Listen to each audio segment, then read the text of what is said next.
Saya Dwi Timur Ramadi, SPDI, Guru Pendidikan Agama Islam, SMP Negeri 14 Bengkulu Selatan, sekaligus mahasiswa PPG dalam jabatan di Unpas Fatmawati Bengkulu tahun 2023 yang akan melakukan uji kinerja pada tanggal 26 Agustus 2023 dengan nomor ujian sebagai berikut. Di sini saya akan menyajikan video tentang meyakini Nabi dan Rasul Allah menjadi generasi digital yang berkarakter. Selamat menonton. Wassalamualaikum warahmatullahi wabarakatuh.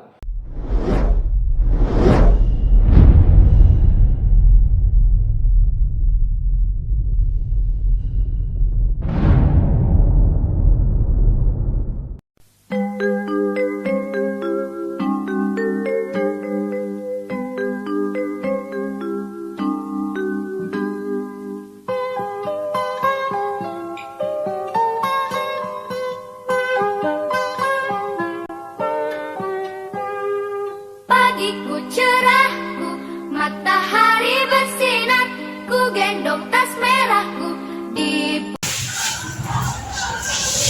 bersedia. Salam kepada guru. Assalamualaikum warahmatullahi wabarakatuh. Selamat pagi, Pak.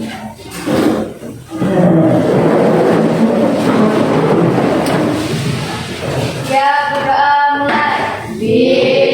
Bismillahirrahmanirrahim.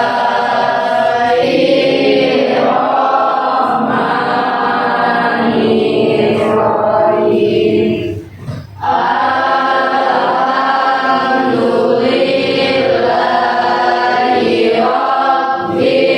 alamin.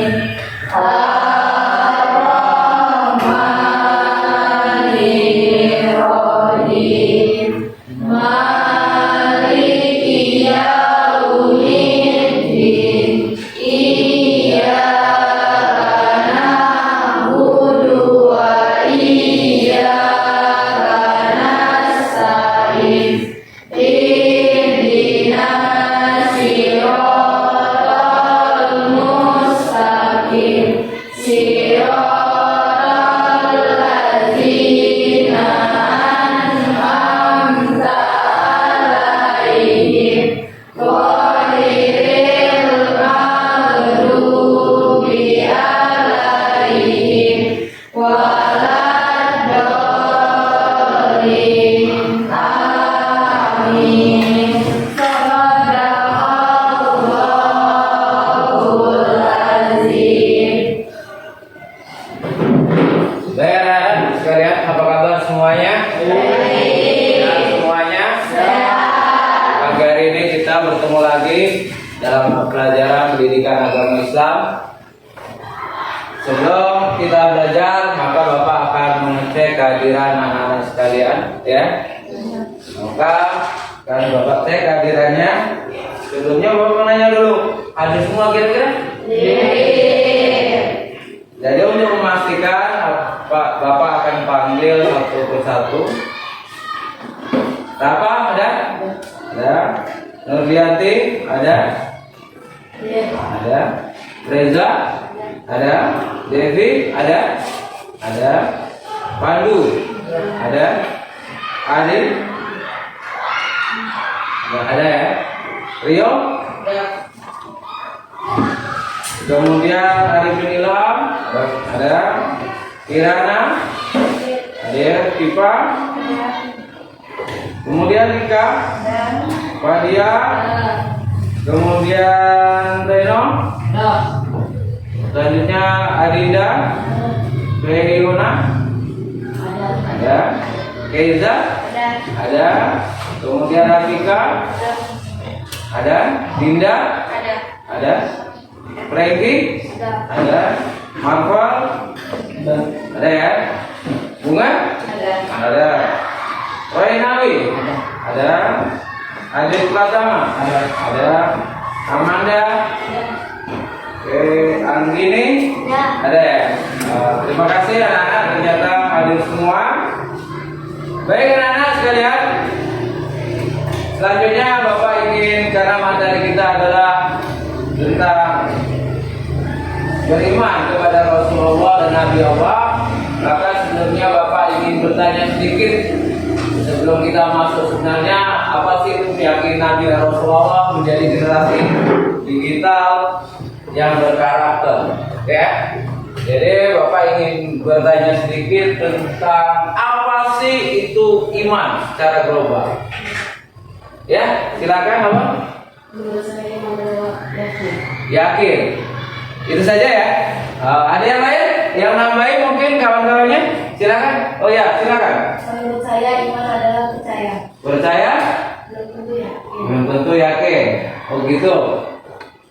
Yakin belum tentu percaya. Yang pasti kamu yakin. Ya. Yang lain silakan. Mungkin ada yang menguatkan. Siapa? Kira-kira? Siapa kira-kira? Ada lagi? Kata kawan kamu biasanya yakin dan percaya. Ada yang mengatakan ini yakin saja, ada yang mengatakan percaya saja. Ada yang lain? Saya Pak, Ya, silakan Pak. dilakukan oleh perbuatan. Dilakukan oleh perbuatan. Mungkin ada yang bisa menyatukan ketika jawaban ini? Saya Pak. Ya, Reza, silakan. Iman artinya yakin, percaya dan dilakukan dengan perbuatan. Oh, itu. Jadi kasih aplaus dulu untuk Reza. Oke, terima kasih. Jawaban Reza menyatukan seluruhnya, memang betul bahwasanya iman itu adalah percaya dan yakin dan kemudian dilakukan dengan perbuatan.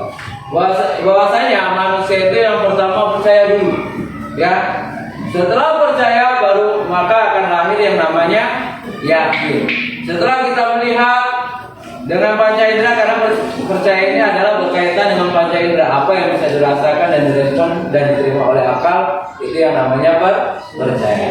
Kemudian yakin, yakin ini bicara tentang hati. Percaya dengan yakinnya saja tidak cukup untuk membentuk konteks iman, tapi yang perlu adanya sebuah konteks perbuatan. Sehingga iman itu sendiri secara garis besar adalah percaya dan yakin, ya, dan dilakukan dengan perbuatan. Baik, untuk lebih semangat, kayaknya ini anak-anak ini agak ngantuk semua, ya. Kita coba tepuk anak soleh dulu. Oke, silakan ketua kelas tolong dipimpin. Tepuk anak soleh.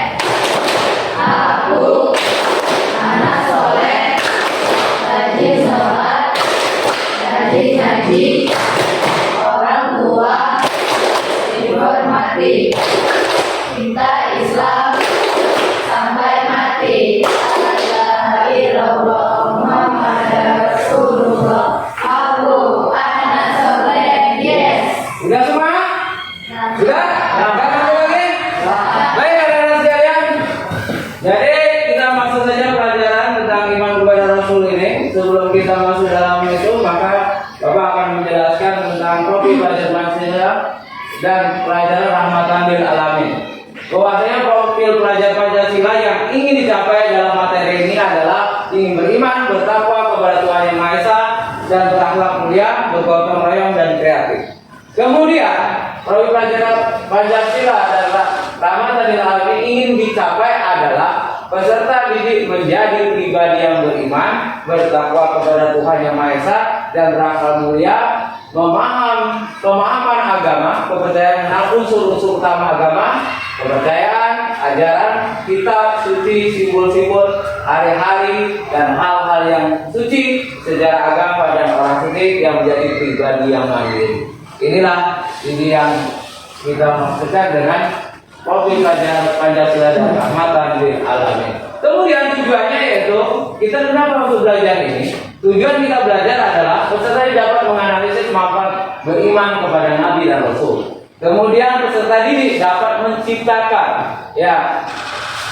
Kemudian mengenai tugas dan para Nabi dan Rasul dan manfaatnya dalam menumbuh karakter positif sehingga tertanam keyakinan bahwa Allah Subhanahu wa taala telah mengutus nabi dan rasul. Kemudian selanjutnya kita dapat mengimplementasikan atau menerapkan amal baik dan menjauhi amal buruk. Itulah tentang tujuan kita pembelajaran dan tentang profil Pancasila. Selanjutnya kita langsung saja. Jadi dalam materi ini kita akan berdiskusi, berdiskusi tentang masalah yang akan kita bicarakan. Jadi anak-anak, Bapak perintahkan silakan keluarkan bukunya, silakan keluarkan bukunya, kita akan belajar. Sudah dikeluarkan. Baik anak-anak sekalian, dalam materi ini Bapak tidak akan menjelaskan, Bapak tidak akan menerangkan textbook, tapi Bapak ingin kalian berpikir, menganalisis, kemudian bekerja sama antar kelompok. Jadi dalam materi ini akan dibentuk kelompok. Ini ada beberapa tugas Di sini Bapak sudah buat garis besarnya, yaitu ada 5 tugas. Berarti kita buat menjadi 5 kelompok. Nah, dalam pembentukan kelompok ini Bapak tidak berdasarkan absen atau tidak berdasarkan tempat duduk, tapi Bapak ingin mengajak kalian dengan sistem hitung. Siapa yang nomornya masuk nomor 1, maka dia akan bergabung ke nomor 1. Nomor 2 yang dapat nomor 2 akan bergabung ke nomor 2. Bisa dipahami itu? Nah, kita langsung aja pembentukan kelompok Oke? Coba dihitung dari sini. Coba. 1, 2, 3, 4. Coba. 1, 2, 3, 4, 5. 1. 2, 3, 4, 5. 1, 2, 3, 4, 5. 1, 2, 3, 5. Cukup. 4 dong ya Mas Yang kelompok 1 di sini. Ini berarti sini. Coba kamu sini Pak. Kelompok 1. Yang kelompok 1 kumpul sini. Kelompok 1. Kelompok 2. Kelompok 2. Silakan kelompok 2. Kelompok 2 di sini.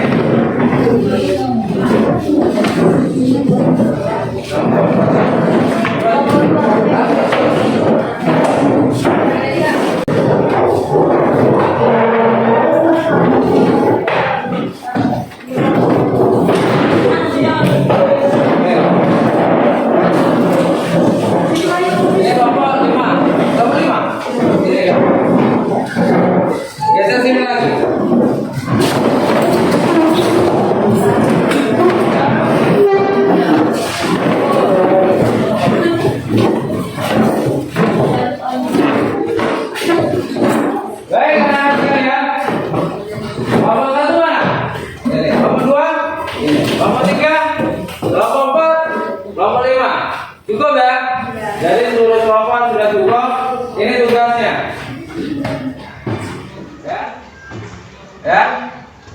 Untuk kelompok 1 membahas tentang pengertian iman kepada Rasul dan dalilnya.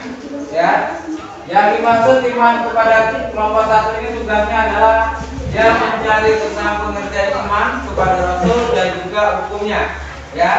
Hukum berdasarkan Al-Quran ataupun hadis dari salah satunya. Kemudian kelompok 2, mana kelompok 2? Kelompok 2 ini membahas tentang pengertian Nabi dan Rasul dan sifat-sifatnya. Pengertiannya Nabi dan Rasul. Nabi itu apa, Rasul itu apa, kemudian sifat Nabi dan Rasul itu apa. Kemudian kelompok 3. Kelompok 3 mana? Nah, kelompok 3 ini adalah apa sih beda tentang Nabi dan Rasul? Bedanya. Kemudian apa tugas dari Nabi dan Rasul? Kemudian yang paling enak itu kelompok 4. Kelompok 4 itu cuma mudah. Dia membahas tentang Rasul Ulul Azmi. Apa sih Rasul Ulul Azmi? Siapa yang termasuk Rasul Ulul Azmi? Kemudian kelompok kelima lebih mudah lagi. Kalau kalian lihat buku, itu bisa menceritakan dari 25 rasul, itu menceritakan sejarah nabi dan rasul minimal 5. Ya, silakan. Bisa dibawakan anak sekalian? Silakan bekerja, buka bukunya dan bekerja sama. Ya, silakan.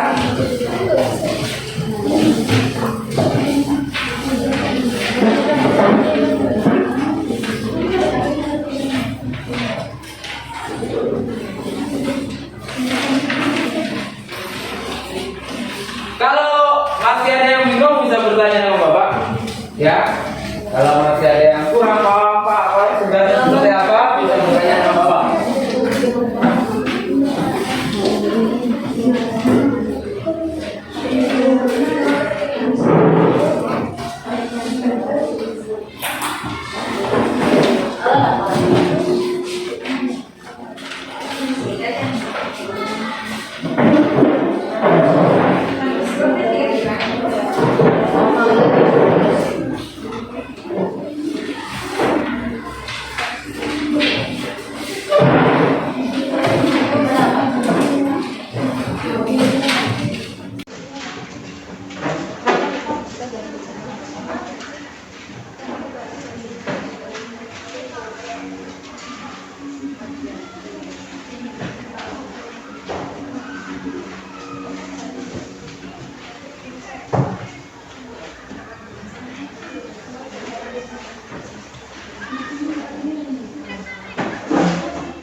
Enggak apa-apa.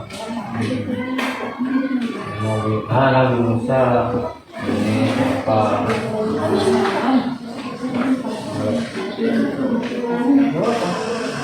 Nabi Muhammad.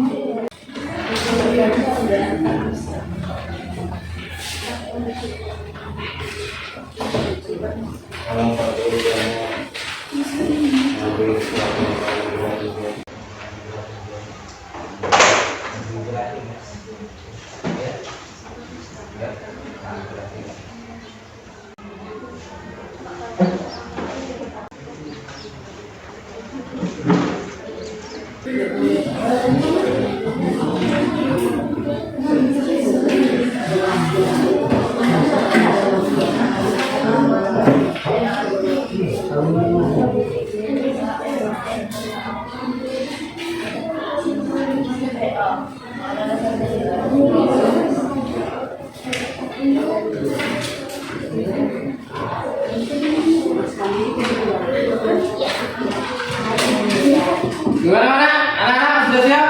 Sudah. Kita akan coba. Kita urutkan per kelompok atau Pak Acap. Urutkan aja dari kelompok 1, bisa nanti kelompok 2, kelompok 3, kelompok 4 dan kelompok 5. Sepakat kayak gitu? Ya. Oke. Sebelum kita bahas tentang hasil diskusi kalian, anak-anak sekalian, coba dengarkan instruksi Bapak. Konsentrasi. Ya, dengarkan instruksi Bapak. Konsentrasi.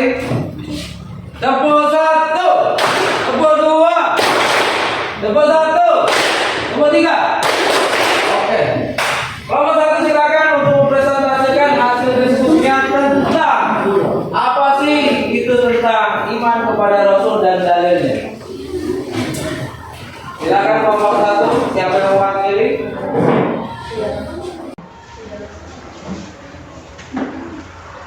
Ya, silakan. Iman kepada Nabi dan Rasul adalah membenarkan bahwa Nabi dan Rasul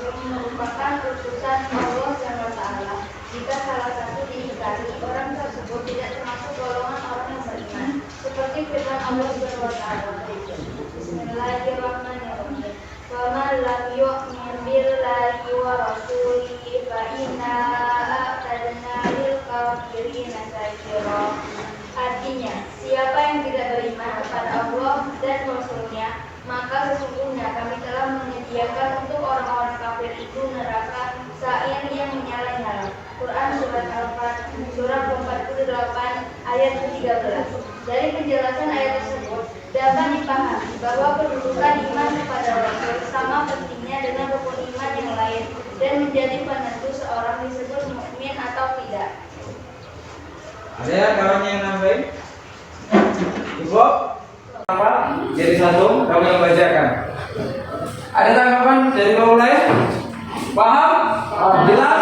Baik hasilnya, baik pengertiannya? Jelas? Baik, kasih aplaus untuk kelompok satu. Bahwasanya pengertian iman kepada Rasul adalah membenarkan bahwasanya Allah telah mengutus para nabi dan rasul sebagai utusan Allah untuk menyampaikan wahyu kepada manusia, dan intinya adalah untuk meningkatkan iman kita kepada Allah. Bagaimana yang telah disebutkan dalam sebuah surah, wa man lam yu'minu billahi wa rasulih, ya, wa inna a'tadna lil kafirina sa'ir. Ya, bahasanya surat ini menjelaskan siapa yang tidak beriman kepada Allah dan Rasul-Nya, maka sesungguhnya kami telah menyediakan untuk orang-orang kafir itu yaitu neraka sa'ir yang menyala-nyala. Jadi orang yang tidak beriman kepada Nabi dan Rasul ini sudah disiapkan oleh Allah tempat, ya, tempat yaitu neraka. Baik, terima kasih untuk kelompok satu yang sudah cukup jelas menyampaikan jawabannya dan hasil diskusinya. Selanjutnya kelompok 2, silakan. Kelompok 2 tentang Nabi. Apa itu Nabi dan apa itu Rasul?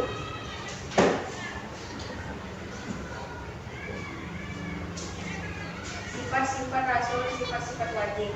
Sidik artinya berkata benar. Apa yang dikatakan oleh Rasul merupakan kebenaran, tidak ada yang salah sama sekali. Amanah artinya dapat dipercaya. Seorang rasul sangat dapat dipercaya oleh umatnya. Para rasul adalah manusia yang jujur dan dapat dipercaya. Tabligh artinya menyampaikan. Seorang rasul adalah manusia pilihan Allah yang menyampaikan wahyu yang telah diterima kepada umatnya. Wahyu dari Allah tersebut disampaikan oleh para rasul apa adanya, tidak ditambah maupun dikurang sedikit pun. Fatanah artinya cerdas. Seorang rasul adalah manusia pilihan Allah yang cerdas, tidak pelupa dan tidak pikun. Sifat jaiz para rasul adalah aradul basyariyah, yaitu bersifat dan berperilaku sebagaimana kebiasaan manusia pada umumnya seperti makan, minum, haus, lapar, letih dan lain-lain. Sifat mustahil. Kadhib artinya dusta. Seorang rasul tidak mungkin berkata dusta dalam kehidupan sehari-harinya, baik di lingkungan keluarga, masyarakat, apalagi di depan umatnya. Khianat artinya tak dapat dipercaya. Seorang rasul tidak mungkin berkhianat atau ingkar janji terhadap umatnya. Baladah artinya bodoh. Seorang rasul tidak mungkin bersifat bodoh. Jika seorang rasul bersifat bodoh, pasti akan diatur dan dipermainkan oleh umatnya. Hikmat artinya menyembunyikan. Seorang rasul tidak mungkin menyembunyikan sedikit dari wahyu yang telah diterima. Itu? Ada kawan yang mau menambahkan? Ada? Tidak ada? Bapak lain ingin menambahkan atau bertanya? Enggak? Cukup? Kalau cukup, jelas? Jelas enggak? Jelas. Kalau jelas, kasih hapus dong. Kelompok 3. Karena kelompok 3 ini hampir sama. Jadi saya silakan kelompok 3. Ini pertanyaan apa kelompok 3? Apa yang membedakan Nabi dan Rasul? Kemudian tugasnya. Oke, silakan.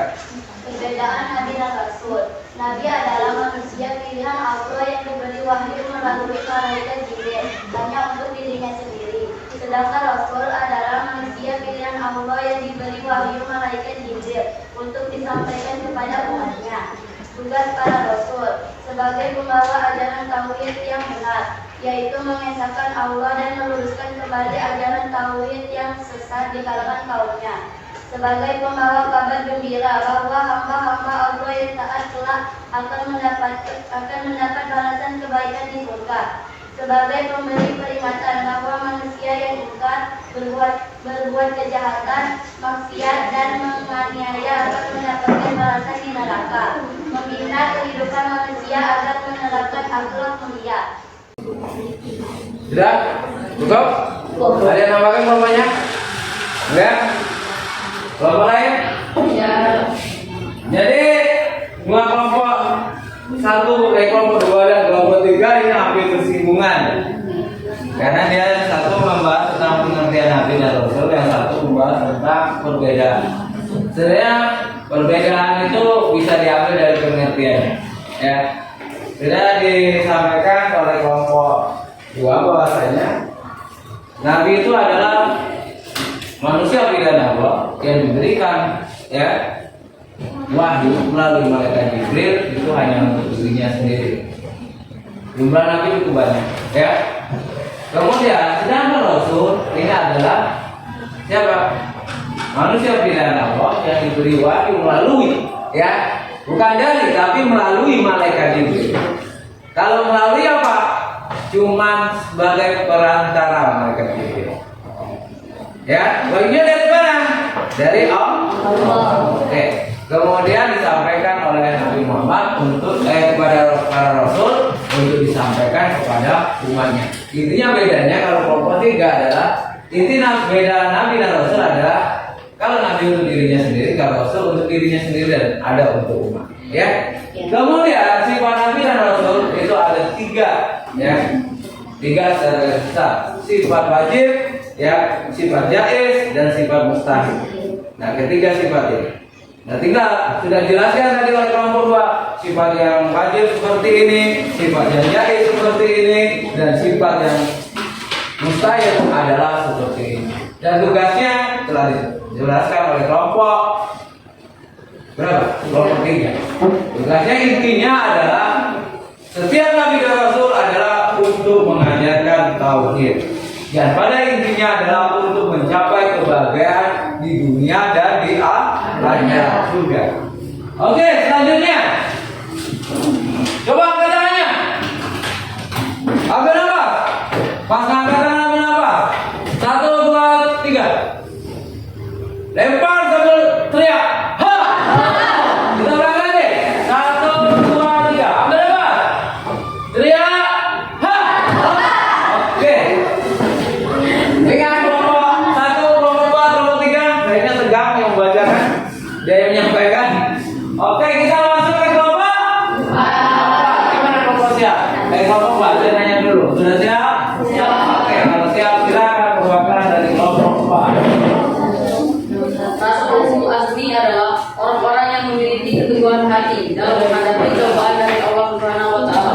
Para rasul ulul azmi diberikan mukjizat kemampuan luar biasa oleh Allah agar umatnya percaya bahwa dirinya adalah seorang rasul pilihan. Mukjizat Rasul ulul azmi.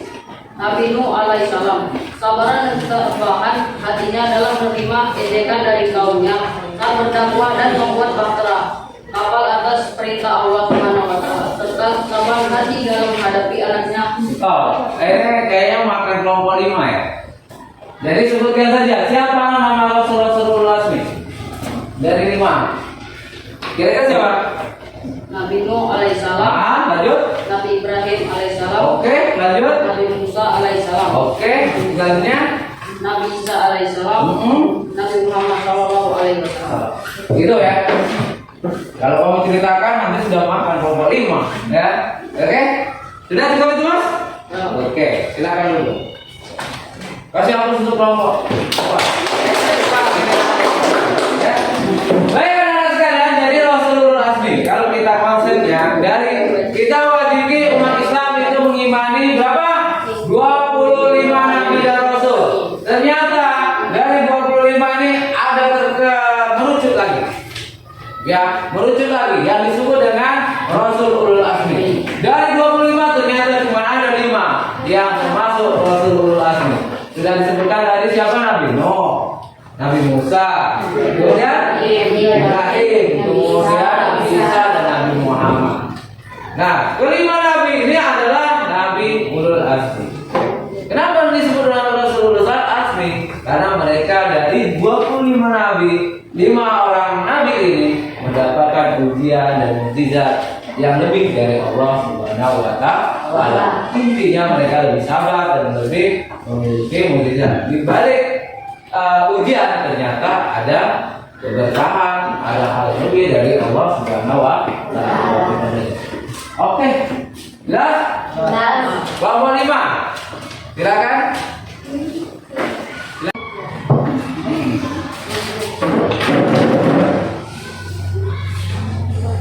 Satu, Nabi Muhammad. Ketika Nabi Muhammad SAW bersabda di gua Hira, datanglah malaikat Jibril seraya berkata, baca. Nabi Muhammad SAW berkata, punya ujian pandai membaca. Malaikat itu memegang Nabi Muhammad SAW dan mendekapnya sehingga beliau lemah. Kemudian dilepaskan. Lalu malaikat itu berkata lagi, baca. Muhammad menjawab, sesungguhnya aku tidak pandai membaca. Lalu Jibril mendekap beliau yang kedua kalinya. Ya. Lalu dilepaskan kembali. Baca. Maka Muhammad berkata, sesungguhnya aku tidak pandai membaca. Lalu malaikat itu memegang dan mendekat Muhammad sampai 3 kalinya. Kemudian ia melepaskannya. Jibril membaca wahyu yang pertama.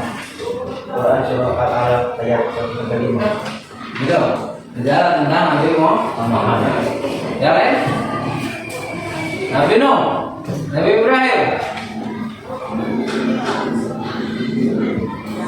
Oke, kita kasih upload untuk kelompok 5. Oke, kita berusaha mereka. Ternyata bukunya cuma ginian, Bapak. Baik anak-anak sekalian, diskusi kita sudah, ya. Dari hasil diskusi ini kira-kira ada yang mau bertanya secara global? Tidak? Tidak. Baik anak-anak sekalian, kalau tidak ada bertanya, kalian tentu sudah belajar dari kelompok 1, kelompok 2, kelompok 3, dan kelompok 4. Ini sudah pelajaran.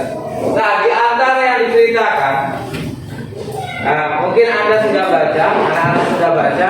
Di antara 25 nabi dan rasul ini, kira-kira yang mana yang paling banyak berat ujiannya? Kira-kira siapa? Silakan tunjuk. Silakan, Pak. Ya, silakan, gak apa-apa.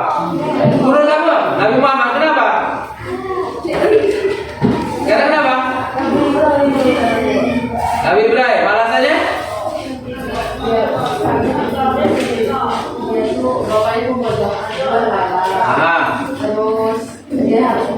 Harus menentang ini bapaknya, kemudian melawan Fir'aun. Oh, Nabi Namrud, ya lanjut. Habis itu?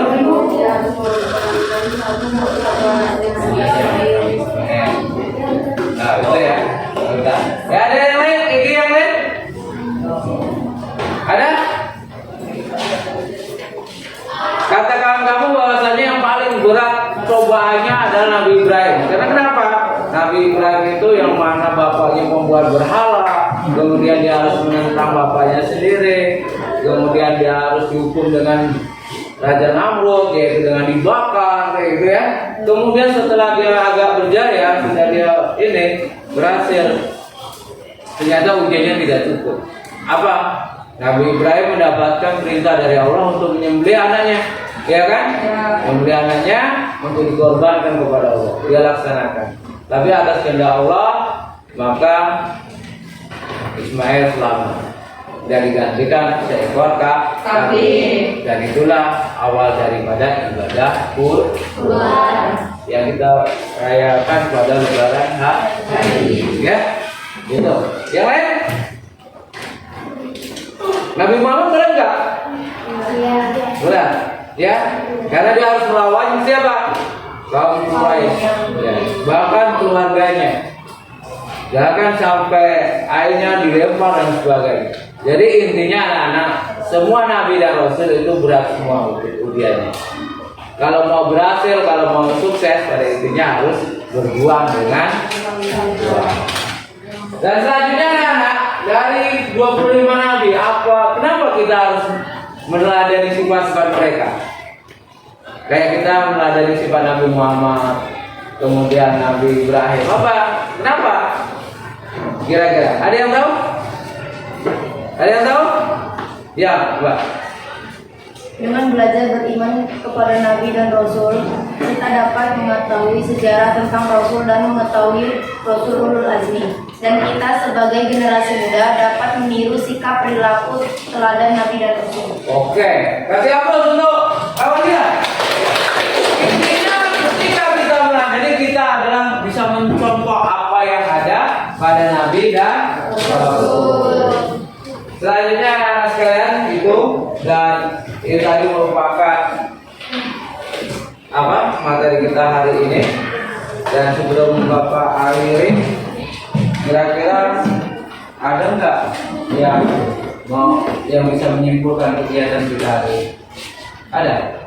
Kesimpulannya, dengan belajar beriman kepada Nabi dan Rasul, dapat mengetahui sejarah tentang Rasul dan mengetahui Rasul Ulul Azmi. Dan kita sebagai generasi muda dapat meniru sikap perilaku teladan dari Nabi dan Rasul. Oke, terima kasih. Ya, kita intinya adalah kesimpulannya bisa mengetahui sejarah Nabi, ya. Dari kita mengetahui bisa meneladani apa yang ada pada Nabi dan Rasul dan kita contoh dalam proses kehidupan sehari-hari. Jadi anak-anak intinya seperti itu. Bahwasanya kesimpulannya pelajaran hari ini. Dan selanjutnya anak-anak, sebelum Bapak mengakhiri kegiatan belajar hari ini, maka untuk kegiatan minggu depan itu ada sambungan materi pada hari ini. Sambungannya apa? Yaitu membahas tentang iman kepada Nabi dan Rasul ini, tapi dengan materi yang lebih dalam lagi, yaitu tentang apa yang bisa kita lakukan, apa yang kita bisa ambil hikmahnya, kemudian apa yang nanti kita sebagai generasi digital dalam menerapkan iman kepada Nabi dan Rasul. Mungkin itu saja anak-anak untuk pertemuan hari ini, dan untuk minggu depan itu tugasnya, dan kita akan menyampaikan materi itu pada minggu depan. Silakan anak-anak belajar di rumah tentang materi tersebut. Mungkin itu yang saya sampaikan. Sebelum kurang Bapak mohon maaf. Insyaallah. Wassalamualaikum warahmatullahi wabarakatuh.